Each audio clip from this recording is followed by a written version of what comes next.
सेल्युलस pulp कंपनीसमोर आंदोलनाचा इशारा, कामगारांच्या पीएफ व ईसीएस देणी तातडीने देण्याची मागणी.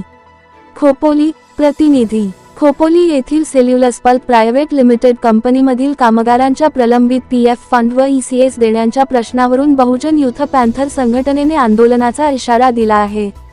याबाबत संघटनेचे अध्यक्ष तथा पत्रकार किशोर साळुंके यांनी कंपनी व्यवस्थापनाला निवेदन दिले आहे.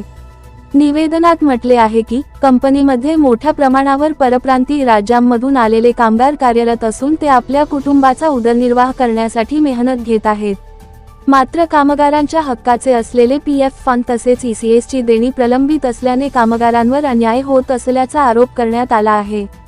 किशोर साळुंके यांनी कंपनी व्यवस्थापनाला इशारा देताना म्हटले आहे की कामगारांची पीएफ फंड व ईसीएसची देणी तातडीने न दिल्यास कंपनीसमोर तीव्र आंदोलन करण्यात येईल. कामगारांच्या न्याय हक्कासाठी बहुजन युथ पॅन्थर संघटना लढा देत असून योग्य ती कार्यवाही न झाल्यास आंदोलनाची सर्व जबाबदारी कंपनी व्यवस्थापनावर राहील, असेही त्यांनी स्पष्ट केले. कामगारांच्या आर्थिक हक्कांचा प्रश्न तातडीने सोडवून त्यांना न्याय द्यावा, अशी मागणी संघटनेकडून करण्यात आली आहे.